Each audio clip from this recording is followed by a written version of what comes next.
नमस्कार, मैं हूं आपके साथ हर्षिता और आप देख रहे हैं जेएन न्यूज। निषाद पार्टी की संविधान अधिकार यात्रा शनिवार को जालौन के कालपी पहुंची, जहां मंत्री संजय निषाद ने निषाद समाज को एकजुट करने का आह्वान किया है।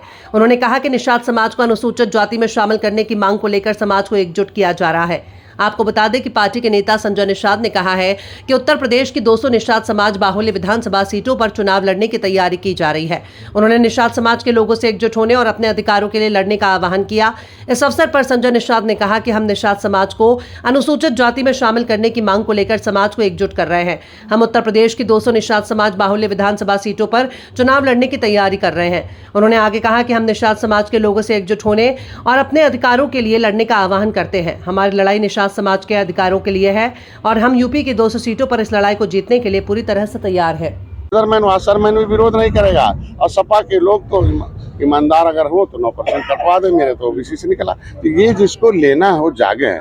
MA अब कभी हम जाएंगे, कार्यक्रम रखेंगे, तो 4-5 हजार लोग आएंगे और पूछोगे कितना BA हो, पता चला 2 ठो, कितने MA हो, कोई नहीं है, कितने क्या पर कुछ नहीं है, मुश्किल से 10 बच्चे निकलेंगे। इसके मतलब इन लोगों ने शिक्षा छीनी। भारत सरकार ने लिखा, चीफ सेक्रेटरी भारत सरकार की, जातियां देश को आज़ाद कराने वाली अंग्रेजों ने उजाड़ा है, इनको शिक्षा अनुसूचित जनजाति की शिक्षा दी जाए, लेकिन सपा के समय ये शिक्षा छीन लिया गया। कह दिया है पिछड़े, ये पिछड़ी खाएंगे खिचड़ी, इनको अनुसूचित जनजाति पढ़ाएं। तो जो सरकार शिक्षा छीनती हो, जो सरकार किसी का हक छीनती हो, वो सत्ता में आने लायक नहीं है। मैं भारतीय जनता पार्टी से मुझे उम्मीद भाई, देखिए जिस हम किसी के साथ रहें तो एहसास तो करें इनके पास वोट है, इनको एहसास तो करें कि इनके समाज का क्या हिस्सा बनता है, तभी तो जानेंगे, रिकॉग्नाइज तो करें कि भाई आज के दिन में है, रियलाइज तो करें और जो है आज रिलेशन स्थापित तो रखा है। इसलिए निषादों का हिस्सा अनुसूचित जाति में संविधान में लिखा है, तो संविधान में मिला का अधिकार लेने के लिए बाहर निकले हैं।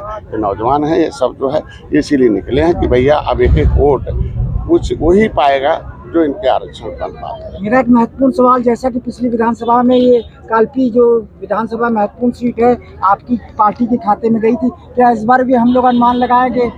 403 पर हमारे निषाद हैं, सब पर हम जिता रहे हैं। जब नहीं, कालपी विधानसभा कालपी तो निषाद पार्टी की है ही है, लेकिन 403 पर निषाद हैं। शहर में भी निषाद है, क्योंकि शहर नदी किनारे है। कोई ऐसा विधानसभा नहीं जहाँ 20-25 हजार, 200 विधानसभा जो है वो 50 हजार से 1 लाख वोट हमारा है। तो ऐसे विधानसभाओं को उसमें कालपी भी है उस 1 नंबर की विधानसभा में, इसलिए मेरा तब भी था, आज भी है। थोड़े वोटों से हारे थे और तो हमारा समाज थोड़ा गंवार है। अब कह दिया कि भैया प्लेट आ गया है, समझ ही नहीं पाया थाली क्या है, प्लेट क्या है, और ऊपर से 5 नंबर, नीचे से 5 नंबर, तो बेईमान कैसे वोट रखते हैं दारू पिला के कि झुआ भर वोट को पौवा पिला दिया और 3-4 उसी वोट से हम लोग हार गए। तो हम लोग क्या माने, एक बार फिर से जीतेंगे और इस बार जो जीतेगा वो मंत्री भी बनेगा हमारे। ये मान के चले कि आप भाजपा के साथ रहेंगे? हाँ, अभी थे, आज भी है, 73 से है। तो हम लोग ये माने कालपी महत्वपूर्ण सीट है जो निश्चित रूप से जीतेंगे और यहाँ जो है